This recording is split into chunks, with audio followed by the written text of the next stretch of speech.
오늘 우리들에게 주신 하나님의 말씀은 요한계시록 2장 12절에서 17절까지의 말씀입니다. 요한계시록 2장 12절에서 17절까지의 말씀, 저와 여러분들이 함께 교독하도록 하겠습니다. 버가모 교회의 사자에게 편지하라. 좌우에 날성검을 가지신 이가 이르시되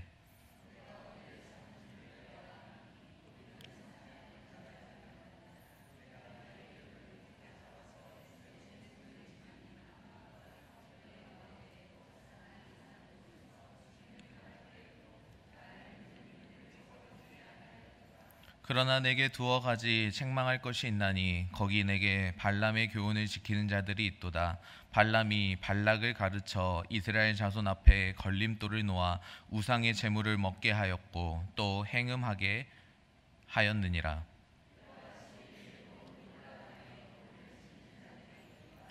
그러므로 회개하라. 그리하지 아니하면 내가 내게 속히 가서 내 입의 검으로 그들과 싸우리라. 귀 있는 자는 성령이 교회들에게 하시는 말씀을 들을지어다. 이기는 그에게는 내가 감추었던 만나를 주고 또 흰 돌을 줄 터인데 그 돌 위에 새 이름을 기록한 것이 있나니 받는 자 밖에는 그 이름을 알 사람이 없느니라. 아멘. 할렐루야. 말씀과 기도의 자리를 찾아 나오신 모든 성도님들의 삶이 주님 안에서 평안과 기쁨이 넘쳐나는 삶이 되기를 주님의 이름으로 축복합니다. 우리는 계속해서 교회란 무엇인가, 그리고 그 예시로 요한계시록에 나오는 7교회를 통해서 진정한 교회는 어떤 교회이며 우리 교회가 나아가야 할 방향을 우리들에게 알려주고 있습니다. 오늘은 7교회 중 세 번째 교회인 버가모 교회에 대해서 알아보고 버가모 교회를 통해 우리의 교회에게 주시는 하나님의 교훈을 이 시간 듣기를 소망합니다. 먼저 말씀에 들어가기에 앞서 버가모 교회에 대해서 함께 알아보도록 하겠습니다. 네, 사진 한번 띄워주세요. 네, 앞에 사진과 같이 버가모 교회의 위치는요, 7교회 중에서 가장 북쪽에 위치하고 있습니다. 버가모 교회는 에베소와 서머나와 달리 해안가로부터 24km 정도 들어간 내륙 도시였습니다. 협곡 가운데 위치한 고도가 높은 도시로 에베소, 서머나와 함께 당대 3대 도시로 알려진 데가 바로 버가모였습니다. 버가모가 문물의 중심지나 교통의 요충지는 아니었으나 역사를 자랑하는 도시였으며 400년 동안 소아시아의 주 도시였습니다. 문화와 교육이 발달했는데 특히 버가모에는요, 책을 손으로 베껴 쓰던 시대에 총 20만 권이라는 당시의 숫자로는 실로 기하학적인 책이 있는 큰 도서관이 있었습니다. 또 버가모에는 대표적인 자랑거리가 하나 있었는데 바로 책을 만드는 신기술을 가지고 있었다는 것입니다. 이전에는 글을 기록할 때 파피루스라는 불리는 굵은 갈대를 잘라 나란히 놓고 만든 것을 사용했는데 버가모에서는 버가모 문서라고 불리는 새로운 책을 만드는 방식을 사용했다고 합니다. 이 방식은요, 짐승의 가죽을 벗기고 그 가죽을 잘 연마해서 그 안쪽에 글을 쓰는 방식이었습니다. 흔히 양피지라고 불리는 이 문서는 본래 그 어원이 버가모의 종이라는 뜻을 가지고 있었습니다. 버가모는 국제적 학문 도시로 과분한 지식욕의 우상이 있고 황제 숭배의 본부인 신전이 있었고 아스클레피오스라는 신을 모시는 신전이 있었습니다. 그 신의 상징은 뱀인데 아스클레피오스라는 치료의 신으로서 숭배하는 신전과 제우스 신을 섬기는 그 신전이 있어서 종교적 예배의 중심지로서 우상의 본산지라고 할 수 있었습니다. 그만큼 우상 숭배가 아주 날뛰는 곳에 교회가 세워지는 것은 정말 하나님의 일하심이라고밖에 설명이 되지 않습니다. 특히 아스클레피오스라는 이 치료의 신의 신전이 버가모에 있었는데요. 주변 나라에서 아픈 사람들이 있으면 모두 치료를 받기 위해서 버가모로 몰려온다는 것이었습니다. 그러면서 버가모는 에베소나 서머나를 제치고 당시의 소아시아의 주 도시가 될 수 있었고, 그 안에서 더 중요한 것은 로마라는 대제국에게 자발적인 충성이 있었기 때문에 에베소와 서머나를 제치고 소아시아의 주 도시가 될 수 있었던 것이었습니다. 다른 도시 국가들이 로마의 정복당의 속국이 된 것과는 대조적으로 버가모는 왕의 유언에 따라서 자발적으로 로마 제국 연방에 들어간 도시 국가였습니다. 버가모는 자발적으로 황제의 신전을 두 군데에 세웠고, 로마 제국은 버가모에 신전의 청소부라는 뜻의 네오코로스라는 호칭을 내렸습니다. 이처럼 버가모는 황제 숭배와 의학과 문학이 발달된 도시였습니다. 버가모에 대해 연구하다 보면 그곳이 우리나라의 경주와 유사하다는 점이 많다는 것을 알 수 있습니다. 오래되고 옛스러운 역사의 도시이며 문화와 문물이 발달하고 종교색이 짙은 도시라는 점에서 굉장히 유사하다는 것이었습니다. 버가모란 이름의 자체의 뜻은요, 혼합된 결혼, 이중 결혼이라는 뜻을 가지고 있고, 우상 숭배가 만연한 영적 타락의 도시에 교회가 세워졌으니 이 버가모 교회가 당할 시험과 순환을 미뤄 우리는 예측할 수 있습니다. 버가모 교회 성도들은 많은 핍박과 어려움 가운데 신앙생활을 하루하루 이어갔습니다. 예수님은 버가모 교회 성도들에게 하나님의 위로와 격려의 그 말씀을 전하시면서 자신을 이렇게 표현하고 있습니다. 본문 12절 말씀 함께 읽겠습니다. 버가모 교회 사자에게 편지하라. 날성검을 가지신 이가 이르시되. 아멘. 그 당시 버가모는 로마 제국의 속국으로 지배를 받고 있었습니다. 그래서 로마 제국에서 보내는 총독에 의해서 이 버가모라는 도시가 다스려지게 되었는데, 여기서 로마 제국에서 보내지는 총독은 두 종류가 있었다고 합니다. 이수글라디가 있는 총독과 이수글라디가 없는 총독이었습니다. 그 중에서 버가모를 다스리는 총독은요, 이수글라디가 있는 총독이었습니다. 여기서 말하는 이수글라디는요, 라틴어인데요, 이수글라디가 있는 총독은 로마 제국으로부터 검을 하사받은 총독이고, 이수글라디가 없는 총독은 검을 하사받지 못한 총독이었습니다. 버가모에는 이수글라디가 있는 총독이 있었는데, 그렇다면 검을 하사받는다는 것은 무엇을 뜻하겠습니까? 그 뜻은 총독의 권한으로 즉각 처형이 가능하다는 것이었습니다. 로마 제국으로부터 검을 하사받았다는 것은 총독의 권한으로 그 사람 한 명의 목숨을 쉽게 없애버릴 수도 있었다는 것이었습니다. 그런 권한을 가지고 있으니 사람들이 총독을 얼마나 무서워했는지 짐작이 가시지 않습니까? 총독의 말 한마디에 한 사람이 죽고 사는 도시가 바로 버가모였던 것입니다. 그런데 오늘 본문 12절 말씀에서는 예수님께서는 자신을 좌우에 날성검을 가지신 이가 이르시되 라고 말씀하시면서 세상에서 검이 있는 총독보다 자신을 높여서 지칭하고 계셨습니다. 좌우에 날성검이라는 말은 하나님의 말씀을 가리켜서 말합니다. 왜 좌우에 날성검이라고 하셨겠습니까? 하나님의 말씀은 좌나 우나 전이나 후나 동서남북 자타 아무에게나 공평하게 이행되고 그대로 심판되고 그대로 평가되기 때문입니다. 하나님의 말씀을 전하는 설교자에게도 하나님의 말씀을 듣는 성도들에게도 조금의 차이도 없고 똑같이 해당이 됩니다. 내가 사랑하는 자나 미워하는 자에게 똑같이 해당되며 좌우라는 것은 모든 주의 전체에 똑같은 동일한 권세를 가지고 동일한 책임을 지우고 동일한 심판을 하고 동일한 보응을 한다는 것입니다. 그렇듯 좌우의 날성검은 예수님의 판단, 예수님의 심판을 가리키는 것이었습니다.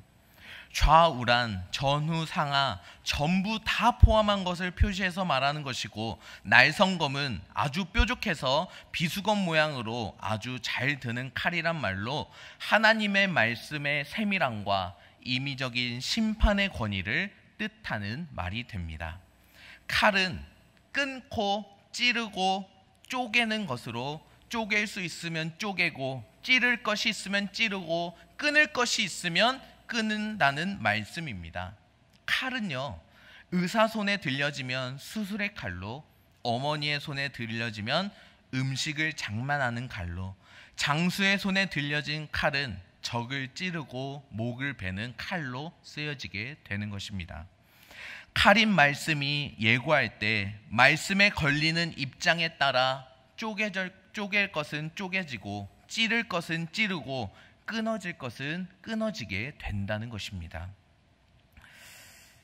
회개치 아니하고 기회를 놓친 자에게는 정죄와 진노와 심판의 율법이 되어 쪼개고 찌르고 끊는 복수의 칼이 된다는 것입니다.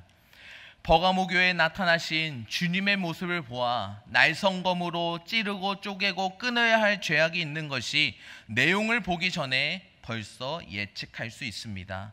버가모 교회의 죄악이 오늘 우리들의 죄악인 것을 알고 찾아서 회개하는 것이 수술의 검으로 우리에게 복이 될 것인지, 옮길 기회를 지나쳐버려 구원의 기회가 지나거나 그 칼이 심판의 칼이 될지는 우리들의 결정에 따라 달려 있습니다. 본문 13절 상반절 말씀에 이렇게 기록하고 있습니다. 네가 어디 사는 것을 내가 아노니 거기는 사탄의 권자가 있는 데라. 예수님께서는요, 네가 어디에 있는지 아신다고 하셨습니다. 버가모는 그 당시 로마 제국의 중요한 도시며, 그곳에 사는 사람들은 버가모에 사는 것만으로도 자신의 프라이드가 굉장히 높았습니다. 버가모에 사는 시민들의 위상과 자부심은 굉장히 높았다는 것입니다. 그런데 예수님께서는요, 뒤이어 말씀하시기를 거기는 사탄의 권자가 있는 데라 라고 말씀하십니다. 모건 스코펙이라는 미국의 정신과 의사는 이렇게 말을 했습니다. 내가 처한 상황이 아무리 복잡하고 어려워도 정확하게 서술하는 그 순간부터 그 상황을 장악할 수 있다. 사람들은 자신이 처한 상황을 정확하게 파악을 하지 못합니다. 확대하든지 축소하든지 과장하든지 회피하든지 그 상황에 휘둘리든지 그렇게 살아가게 됩니다. 그러나 그 상황 속에서 우리들이 눈여겨야 볼 것은 예수님의 판단입니다. 예수님의 판단은 이렇습니다. 사탄의 권자가 있는 데라. 버가모에 살고 있는 이들에게 정확한 판단을 예수님께서는 내려주십니다. 미로를 생각해 보시면 내가 직접 들어가서 출구를 찾다 보면 계속 막히고 다른 길로 접어들게 됩니다. 그러나 그 미로를 빠져나올 방법은 위에서 바라보면 그 미로는 손쉽게 빠져나올 수 있습니다. 그렇듯 우리들이 하는 신앙생활과 우리들이 하는 판단은 올바르지 못할 때가 많습니다. 그 판단에 휘둘려 우리의 생각과 행동이 앞설 때가 있습니다. 우리의 시각과 판단으로 살아가는 것이 아니라 삶의 미로를 한눈에 바라볼 수 있는 그 하나님의 시각으로 정확하게 판단하고 대처해야 한다는 것입니다. 자신의 상황을 정확하게 판단하지 못하는 버가모 교회도 예수님께서는 칭찬할 내용이 있었습니다. 그 칭찬의 내용이 본문 13절 중반절에 나와 있습니다. 우리 함께 읽겠습니다. 네가 내 이름을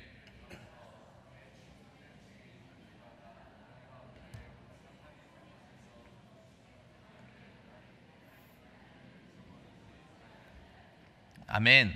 예수님은 핍박과 어려움 가운데서도 믿음을 지킨 버가모 성도들을 칭찬했습니다.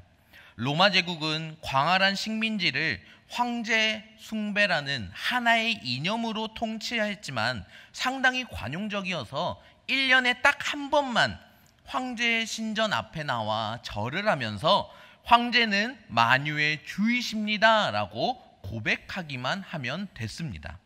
모든 사람이 종교를 자유롭게 가질 수 있도록 허용했기에 다른 종교를 가진 사람들도 꺼리낌 없이 그곳에 나와 1년에 한 번 그곳에 나와 절을 하고 고백하는 거에 있어서 꺼리낌이 없었습니다.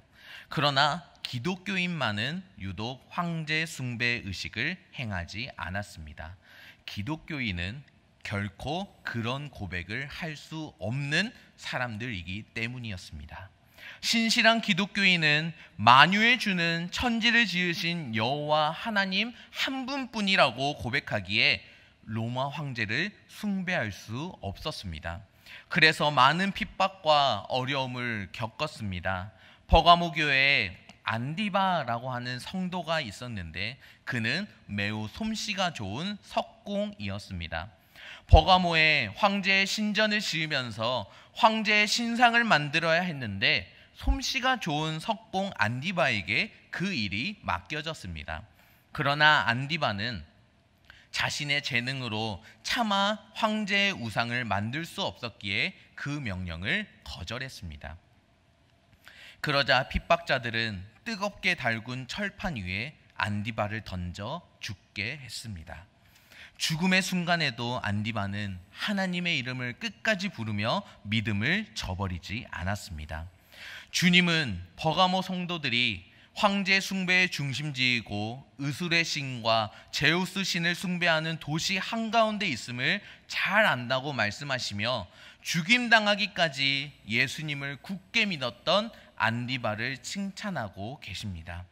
여기서 우리가 주목해야 할 사실이 하나 있습니다. 내 충성된 증인이라는 단어가 있습니다. 여기서 증인이라는 단어의 헬라어는 마르투스인데 이 단어에서 순교자라는 단어가 파생이 되었다고 합니다. 초대교회에서 증인은 순교자를 뜻하고 있습니다. 예수님 또한 자신을 충성된 증인이라고 표현을 하셨습니다. 요한계시록 1장 5절 말씀 함께 읽겠습니다. 또 충성된 증인으로 죽은 자들 가운데서 먼저 나시고 땅의 임금들의 머리가 되신 예수 그리스도로 말미암아 은혜와 평강이 너희에게 있기를 원하노라. 우리를 사랑하사 그의 피로 우리 죄에서 우리를 해방하시고. 아멘. 예수 그리스도에 대해 증언한다는 말은 곧 순교한다는 의미입니다. 예수 그리스도에 대해 증언하는 것이 죽음으로 연결되는 만큼 고통스럽고 어려운 일일지라도 주님을 믿고 따를 수 있는지 우리 스스로 먼저 점검해봐야 합니다. 초대교회 성도들은 예수 그리스도의 이름을 전하는 일에 자신의 생명까지 내놓을 각오로 믿고 섬겼습니다. 주님의 증인은 주님은 이렇다, 주님의 사상과 행위는 이렇다, 주님의 뜻은, 명령은, 요구는, 평가는, 비판은 이렇다, 주님의 어떠하심을 그대로 주님이 원형이라면 주님의 증인들은 주님을 나타내는 모형이 되어야 하는 것입니다. 증인 노릇을 충성되게 순교로 끝을 마친 안디바와 같이 믿음을 저버리지 아니하다가 안디바와 같이 순교는 못했으나 안디바의 그 순교에 동참한 버가모 교회를 주님은 칭찬하고 계십니다. 버가모 교회가 사탄의 권자가 있는 그곳에서 우상숭배의 본산지에서 정치적, 종교적 탄압에서 핍박을 물리치기가 어려운데도 싸워서 이기기가 심히 어려운데도 주님의 증인 노릇을 충성되게 하다가 믿음을 저버리지 않고 주님의 증인의 길로 같이 동참하였습니다. 버가모 교회는 전적으로 주님만 믿고 의지하고 바라보면서 어려운 시험과 고난을 잘 견딘 믿음의 교회였던 것입니다. 그래서 그 믿음의 교회를 보고 예수님께서는 칭찬하신 것입니다. 복음은 결코 타협하는 것이 아닙니다. 복음은 그 본질을 지킴에 있어 죽음도 두려워하지 않는 것입니다.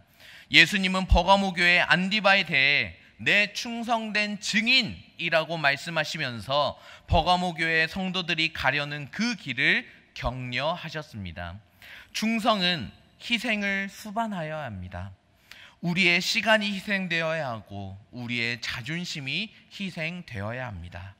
우리의 물질과 땀을 들여야 하고 그렇게 할 때 주의 복음이 전파되는 것입니다. 버가모 교회는 안디바와 같은 순교자를 낳은 훌륭한 교회였습니다. 그렇기에 주님께서 칭찬하신 교회였습니다. 버가모 교회가 주님께 칭찬받은 교회로 역사에 남았으면 더할 나위 없이 모든 교회의 모본이 되었을 것입니다. 그러나 버가모 교회도 예수님께서 책망할 것이 있으셨습니다. 본문 14절에서 15절 말씀 함께 읽겠습니다. 그러나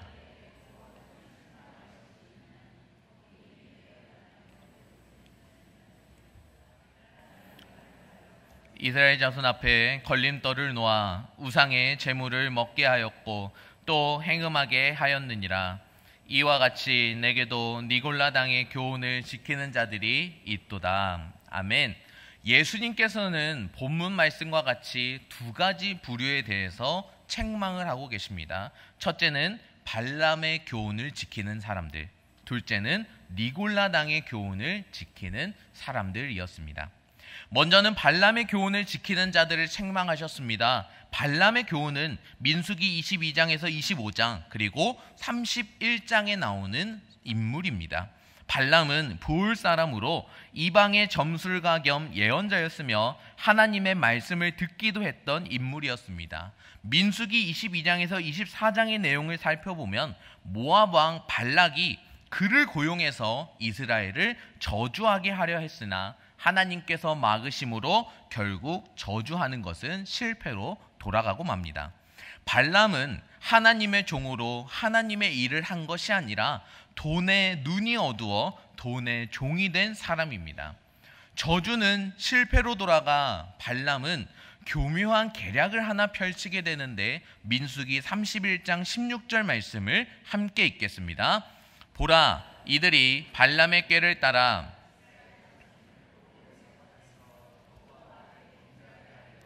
여호와의 회중 가운데에 연병이 일어나게 하였느니라. 아멘. 비록 발람은 이스라엘을 입술로는 저주하지 않았지만 앞의 말씀과 같이 이스라엘을 영적으로 무너뜨리려는 음모를 하나 제안하게 됩니다. 그리고 그 음모가 바로 민수기 25장 1절에서 3절 말씀에 기록되어 있습니다. 우리 함께 읽겠습니다. 이스라엘이 시딤에 머물러 있더니 그 백성이 모압 여자들과 음행하기를 시작하니라. 그 여자들이 자기 신들에게 제사할 때 이스라엘 백성들을 청하매 백성이 먹고 그들의 신들에게 절함으로 이스라엘이 바알부올에게 가담한지라. 여호와께서 이스라엘에게 진노하시니라. 아멘. 버가모 교회 안에 발람의 교훈은 우상 제물에 참여하고 도덕적 타락에 빠진 채 여전히 자신을 성도로 간주하고 있는 상태를 주장하며 교훈하고 있었던 것입니다. 말하는 것과 삶으로 살아가는 것이 일치되지 않고 구별되게 살아가는 자들이 많았습니다. 이게 바로 발람의 교훈을 지키는 자들이었습니다. 이러한 자들의 교훈을 받아들여 신앙생활을 하고 있는 버가모 교회는 예수님께 책망받았던 것입니다. 두 번째 부류는 니골라 당의 교훈을 지키는 자들이었습니다. 니골라당의 교훈에 대해서는 예수님께서 에베소 교회에서도 한번 언급한 적이 있으십니다. 요한계시록 2장 6절 말씀에 네가 니골라당의 행위를 미워하는도다 나도 이것을 미워하노라. 니골라라는 이름의 뜻은 백성을 정복하는 자라는 의미를 갖고 있습니다. 일부 성경학자들은 사도행전 6장 5절에 나오는 니골라가 그 기원이 되었다고 추정을 합니다. 하지만 니골라라는 그 이름을 빌려서 이단성을 펼친 집단이 있을 것이라고 말을 합니다.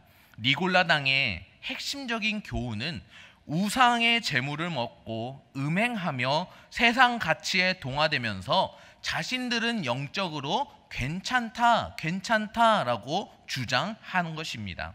이는 복음의 본질을 훼손하는 가짜 은혜 사상입니다. 이렇게 니골라당은 은혜를 오용하며 거룩한 삶의 요구를 무시하면서 복음을 왜곡하며 값싼 은혜를 많은 사람들에게 전했습니다. 은혜를 오용하며 우리는 은혜 아래 있으니 죄를 지어도 괜찮다. 육은 악하나 영은 선함으로 육체가 저지르는 죄를 영혼과 무관하다고 주장하였던 자들이었습니다. 예수님께서 말씀하신 두어 가지 책망은 발람의 교훈, 니골라당의 교훈을 말했습니다. 교훈의 껍데기로 보기에는 둘로 나타났으나 실상은 하나인 동일한 교훈입니다. 발람과 니골라당의 교훈은 어딘가 비슷하게 보입니다. 교훈의 내용, 알맹이는 똑같은데 교훈과 사상을 전달하는 것 중 하나는 발람이고 하나는 니골라당입니다. 겉모습은 계속해서 바뀔지라도 속 알맹이는 하나인 것을 볼 줄 아는 눈이 필요합니다. 그렇다면 예수님께서는 왜 발람의 교훈과 니골라당의 교훈을 책망하셨겠습니까? 먼저 진리는 타협할 수 없는 하나님의 성품이며 교회의 본질이기 때문입니다.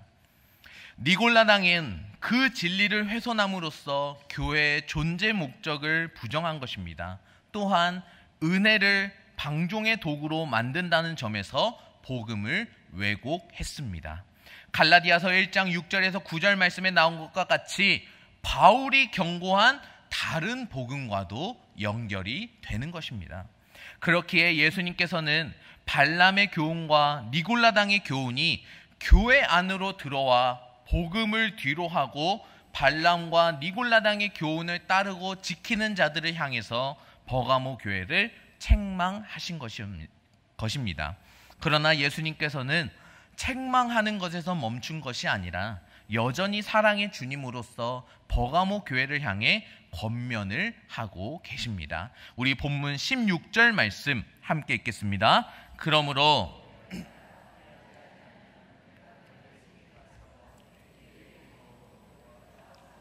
아멘.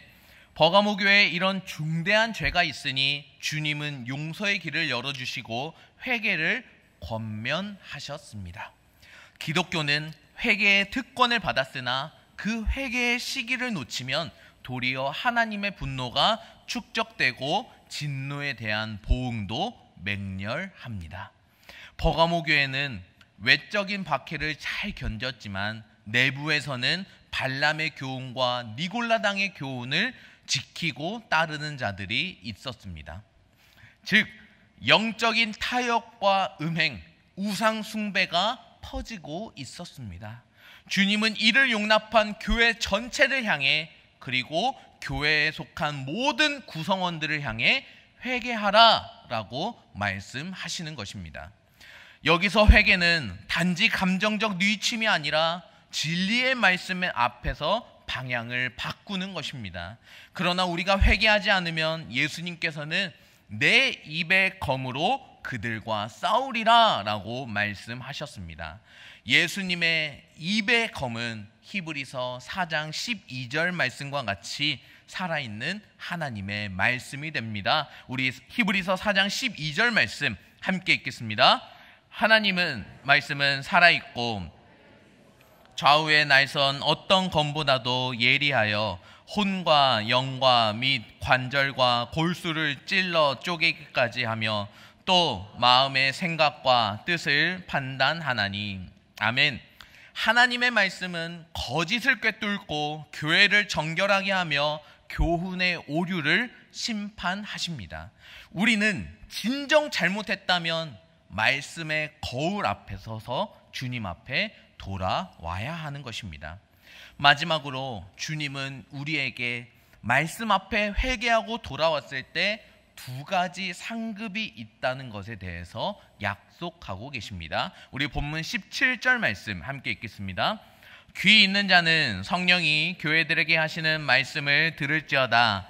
이기는 그에게는 내가 감추었던 만나를 주고 또 흰 돌을 줄 터인데 그 돌 위에 새 이름을 기록한 것이 있나니 받는 자 밖에는 그 이름을 알 사람이 없느니라. 아멘. 첫째로 감추었던 만나를 주시겠다고 약속하십니다. 이스라엘 사람들에게 전해 내려오는 이야기에 따르면요, BC 6세기에 예루살렘이 침입을 받아 멸망하면서 솔로몬이 지은 성전이 무너질 때 예레미야가 지성소에 들어가 만나와 항아리를 들고 나왔다고 합니다. 하나님의 임재를 상징한 지성소에는 아론의 쌍난 지팡이와 십계명과 만나가 들어있는 금 항아리가 있는데 예레미야 선지자가 다른 것은 다 못 챙기고 만나가 담긴 금 항아리만 들고 나와서 시내산의 절벽 동굴에 감추었다고 합니다. 아무도 모르는 곳에 감추면서 메시아가 올 때 이것을 찾아서 먹게 해주리라고 예언했다는 것입니다. 예수님은 말씀에 순종하는 사람, 안디바와 같이 하나님 편에 서는 사람에게는 예레미야가 감추었던 이 만나를 주겠다고 약속하신 것입니다. 바로 천국 잔치에 참여하게 해주신다는 것입니다. 감추어진 만나는 이기는 자가 누리는 깊은 은혜의 체험이며 주님 자신과의 깊은 친밀함, 영혼의 양식이 됩니다. 그렇게 이 만나는 세상으로부터 오는 만족이 아니라 하늘로부터 오는 신령한 만족이 되는 것입니다. 둘째는 새 이름을 기록한 흰 돌을 주시겠다고 약속하십니다. 이 흰 돌이 무엇인가에 대해서 많은 신학자들이 가설을 내놓았습니다. 그중 두 가지가 가장 가능성이 있어 보이는데 하나는 그가 의롭게 된다는 말입니다. 그 당시 재판정에서는요, 검사의 논고와 변호사의 변론을 듣고 재판장이 결론을 내리는데 흰 돌을 주면 무죄고 검은 돌을 주면 유죄였습니다. 그러므로 흰 돌을 준다는 것은 하나님 앞에 죄가 없다는 표시가 되는 것입니다. 다른 하나는 운동 경기에서 우승한 사람에게 흰 돌을 주고 그 돌 위에 이름을 써주었는데 오늘날의 금메달과 같은 것입니다. 그 흰 돌에 이름이 적힌 것은 자유입장권과 같아서 그것만 있으면 운동 경기장도 그리고 공연장도 자유롭게 들어갈 수 있었습니다.